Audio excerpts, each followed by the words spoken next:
त्रिनेत्रं च त्रिआयुधं त्रिजन्म पाप संहारो एकबिल्वो शिवार्पणो एकबिल्वो शिवार्चनो त्रिधलम అంటే మూడు రకాల బిల్వపత్రే త్రిధలం త్రిగుణాకారం భగవంతునికి ఏ ఆకారం ఉంది త్రిగుణాకారం అంటే కామ క్రోధ లోభ మద మాత్సర్యములని అణిచే శక్తి ఎవరికి ఉంది భగవత్ స్వరూపానికి ఉంది త్రిధలం త్రిగుణాకారం అదే సరస్వతి పోతే ఆమె కూడా వైడూర్యం బంగారం ఉంది ఈమె దగ్గర ఏముంది మెడలో రుద్రాక్షలు కర్మకుండలి కాంతలు నిత్యాధిరూపము ఏకవస్త్రము అమ్మ పరమేశ్వరికి అమ్మకు రుద్రాక్షలు కర్మకుండలు అంటే యాప పుల్లతో గుచ్చుకుంటాం అట్లాంటి కుండలు పెట్టుకొని ఆమె ఏకవస్త్రం ఎట్లుంటది అది నార చీరలు కట్టుకొని కూర్చొని ఉందట తల్లి ఆమె ఈ ఆకారం చూసి వాళ్ళకి ఇబ్బంది అనిపించి వాళ్ళని చూసి వారికి బాధ అయిందట అయ్యో వీళ్ళందరికీ అంత వైభోగంగా ఉంది నాకు ఏమి లేదని అన్నప్పుడు ఏమంది వీళ్ళు తగాదు వచ్చినప్పుడు మాట్లాడుకోండు నీకేమి లేదు ఇంట్లో తెలుస్తుంది కదా తల్లిదండ్రుల ముచ్చట ఇంటి పక్కలు వెళ్ళి ఇంటి ముందర ఎంత బాగా మాట్లాడుకుంటారు ఏది తక్కువైనా ఇంటోనికి ఉంది బాధ దుమ్ము తెలిపి ఆరేస్తారు చిన్నగానే రండి తింటప్పుడు పడుకుంటప్పుడే మంచిగా చెప్తారు బిడ్డ నువ్వు మంచి పని చేస్తలేవు నాకు పక్కింట ఒక బంగారు ఎంత పొడిగించిండు నువ్వు ఇంత కూడా వేయాలి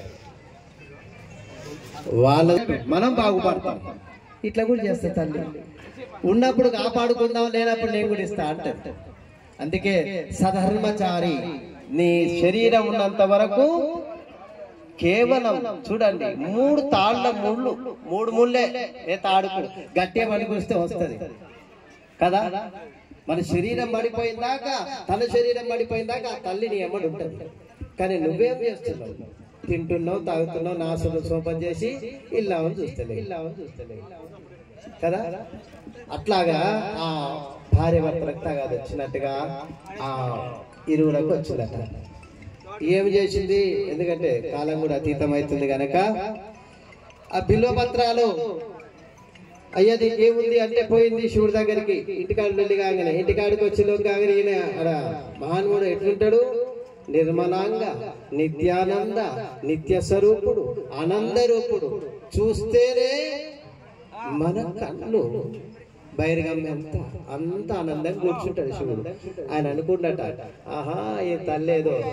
అగ్నిపుల్ల రగిలినట్టుంది వస్తుంది ఏం చెప్తుందో ఇంట ఏమయ్యా వాళ్ళకేమో రాగానే ఇంతవరకు దండం పెట్టేది సాష్టాంగ నమస్కారం చేసి అయ్యా ఏం చేస్తున్నాను కూర్చునేది వచ్చిందా తిట్టుకే మొదలు పెట్టింది ఎవరికన్నా ఏమండు ఏందమ్మని బాధ చెప్పు వాళ్ళకు ఉన్నది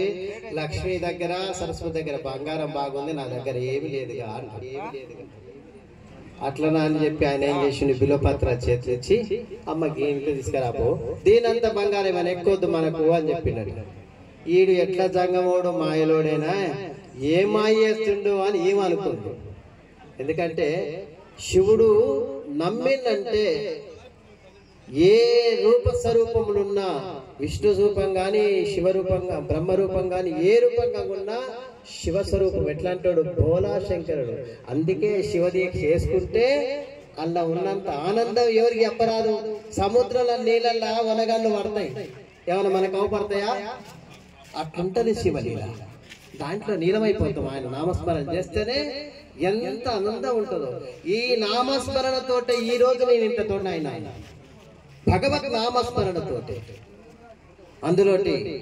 నన్ను కన్నా ఈ శరీరాన్ని ఇచ్చిన తల్లి నాకు 22 ఏళ్ళు 20 ఏళ్ళు వచ్చినా కూడా చంటి పిల్లగాని సేవ చేస్తేనే ఈ శరీరానికి మళ్ళీ ఈ అవస్థ వచ్చింది ఇంతమంది ముందర మీ అందరికీ నేను